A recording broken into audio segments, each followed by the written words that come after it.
जी हाँ दोस्तों, जो बड़ी खबर निकलकर सामने आ रही है उसमें आपको बता दें, सुप्रीम कोर्ट का ऐतिहासिक फैसला, नागरिकों को सरकार के किसी भी फैसले की आलोचना करने का अधिकार।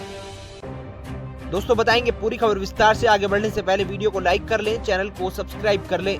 आपको बता दें, सुप्रीम कोर्ट का एक फैसला आया है। उच्चतम न्यायालय का 7 मार्च का यह फैसला आलोचना करने का अधिकार यानी राइट टू क्रिटिसाइज से संबंधित है। सरकारी नीतियों या फैसलों की आलोचना करने के बुनियादी हक से इस आदेश का संबंध है।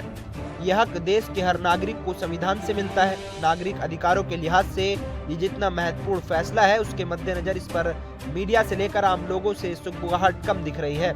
इस फैसले पर व्यापक चर्चा होने लगी थी, लेकिन वैसा नहीं हो पा रहा। लोकतांत्रिक ढांचे के तहत संसदीय व्यवस्था में आलोचना का अधिकार महत्वपूर्ण होने के साथ साथ बेहद प्रासंगिक भी है। ये नागरिक अधिकार है। संविधान के तहत देश के हर नागरिक का अपना एक खास महत्व है। इस महत्व को दलगत समर्थन या आस्था के नाम पर कम नहीं किया जा सकता। इस नजरिए से सरकार की नीतियों और फैसलों की आलोचना करना देश के नागरिकों की महत्ता से सीधे जुड़ा है।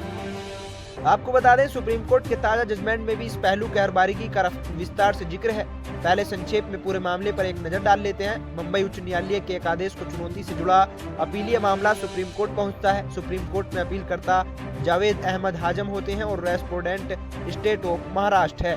कश्मीर के बारामूला के स्थायी निवासी जावेद अहमद हाजम कोल्हापुर जिले के संजय घोड़ावत कॉलेज में प्रोफेसर थे। उनके खिलाफ आईपीसी के सेक्शन 153 के तहत दंडनीय अपराध के लिए एफआईआर दर्ज हुई थी। इस एफआईआर के मुताबिक प्रोफेसर हाजम एक व्हाट्सएप ग्रुप के सदस्य थे। इस ग्रुप में बतौर सदस्य छात्रों के पेरेंट्स और शिक्षक शामिल थे।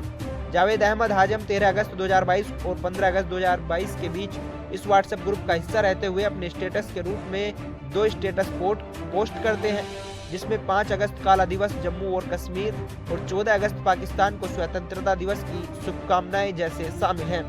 याचिकाकर्ता के मोबाइल पर व्हाट्सएप स्टेटस में संदेश शामिल था कि अनुच्छेद 370 को निरस्त कर दिया गया, हम खुश नहीं हैं। इन आरोपों के आधार पर कोल्हापुर के हथकंगड़े पुलिस स्टेशन में सेक्शन 153 के तहत एफआईआर दर्ज की गई थी। इस सेक्शन के तहत धर्म, जाति, जन्म स्थान, निवास, भाषा आदि के आधार पर विभिन्न समूहों के बीच शत्रुता को बढ़ावा देना और सद्भाव के प्रतिकूल कार्य करने को दंडनीय अपराध माना गया है। ये सेक्शन सांप्रदायिक वैमनस्य को बढ़ावा देने से संबंधित है। इस एफआईआर के खिलाफ प्रोफेसर हाजम हाईकोर्ट बॉम्बे जाते हैं। 10 अप्रैल 2023 को आदेश सुनाते हुए हाईकोर्ट के डिवीजन बेंच ने कहा कि अपीलकर्ता ने पाकिस्तान के स्वतंत्रता दिवस मनाने में संबंध में जो कहा है वो आईपीसी की धारा 153 के दायरे में नहीं आएगा। हाईकोर्ट ने आगे कहा कि अन्य आपत्तिजनक भाग पर आईपीसी की धारा 153 के तहत दंडनीय अपराध हो सकता है। हाईकोर्ट के इस आदेश के बाद प्रोफेसर हाजम सुप्रीम कोर्ट का रुख करते हैं। पूरा मामला सरकार के फैसले की आलोचना से संबंधित है। मोदी सरकार ने अगस्त 2019 में संविधान के अनुच्छेद 370 के उन सभी प्रावधानों को समाप्त कर दिया था।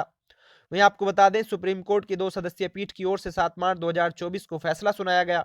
इस पीठ में जस्टिस अभय अशोका और जज उज्जवल भुइया शामिल थे। तमाम पहलू पर गौर करते हुए सुप्रीम कोर्ट ने अपने आदेश में हाईकोर्ट के फैसले को रद्द करने के साथ ही हाजम के खिलाफ दर्ज एफआईआर को भी रद्द कर दिया।